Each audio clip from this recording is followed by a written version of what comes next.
Well, the government has been told that the United Kingdom should reduce greenhouse gases to zero by 2050 and stop its contribution to global warming. The Committee on Climate Change has urged ministers to set a new legal target for eliminating almost all greenhouse gas emissions. And yesterday, MPs passed a motion making the UK Parliament the first in the world to declare an environment and climate emergency. Well, joining me now from Oxford is Nicky. She is the Chief Executive Officer of the technology company Origin Power, which is in the process of developing low-cost ways of removing carbon dioxide from the atmosphere. Thank you very much indeed for being with us, Nicky Chambers. Could you tell us, first of all, what Origin does about getting carbon out of the atmosphere, which, of course, is one of the aims now set by the Climate Change Committee to be carbon neutral by 2050?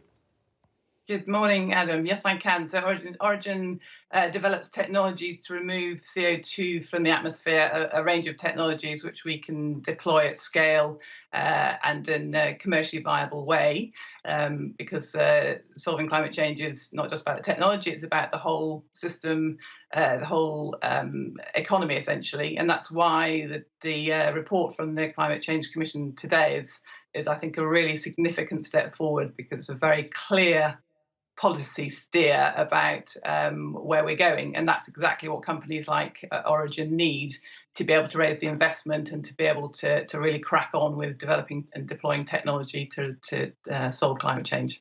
In layman's terms, could you actually explain what you do? Are we talking about carbon capture, so, simply storing the carbon in the air? I mean, where do you take it from and what do you do with it? So we use a combination of a variety of fairly straightforward technologies, including, not wanting to get too technical, but including the lime cycles, so calcium carbonate and calcium oxide. And we use effectively a revamped lime kiln, which is a very old technology, to essentially produce zero carbon lime and carbon dioxide, and the lime takes then goes to the atmosphere and takes that out of the air. So it's a kind of a slightly indirect direct air capture, but it can be standalone, so it doesn't have to be retrofitted to existing technology, and it can be commercially viable because we produce co-products which we can sell. And in terms of the issue of reducing carbon in the atmosphere and carbon emissions, what sort of proportion of the global problem, if you like, could this technology cope with practically?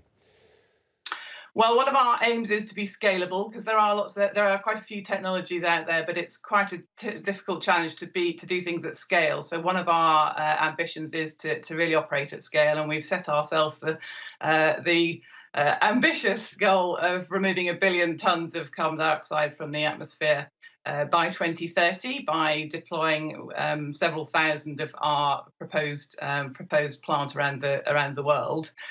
We will need to take out, according to the Paris Agreement scenarios, we'll need to take out probably somewhere near 1 trillion tonnes, huge numbers which are almost ununderstandable, 1 trillion tonnes of carbon dioxide. And so the challenge is huge. Our technology absolutely won't do it all. We'll need lots of others. But there is a huge opportunity to deploy and develop new technologies like ours to actually really make a significant difference. And where do you stand? Obviously, there is a gap between what the demonstrators for Extinction Rebellion were saying, wanting to go carbon neutral by the middle of the next decade, and the aims being set by official sources of something like 2050. Where do you stand in terms of trying to prevent what some people are calling a sort of extinction option? So I think the interesting thing about today's report is that it's shown that by 2050 is actually plausibly achievable. It's we have the technologies, we have the political mandate, and actually it's just let's just get on and do it. I think I'm also a bit of a believer of punching beyond your target. And if there's any way that we can do it before 2050, then that's great. And maybe if we set ourselves a really, really challenging target of 2025, as per the calls from Extinction Rebellion, maybe that would just focus our minds a little bit better. But there's always this balance between pragmatism and ambition.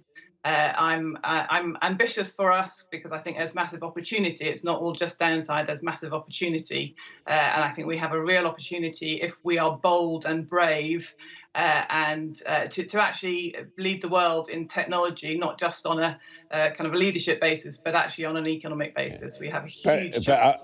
Would you say we're all doomed if we don't do it by 2025? No, I don't think we're doomed. As the climate, if everyone else joins on this sort of same trajectory as has been set out in the climate change committee's report today, that will has a 50% chance of meeting the 1.5 degree cap on warming. But I think there's no harm in trying to be more ambitious. I don't think we're necessarily doomed. It's whether we think we are, whether we think we can or we can't. I think if we get on and do it, we'll be fine. If we shilly-shally and wait, then we're more likely to have a very hard time. OK, thank you very much indeed, Nicky Chambers there of Origin Power in Oxford. You're watching All Out Politics. Coming up next,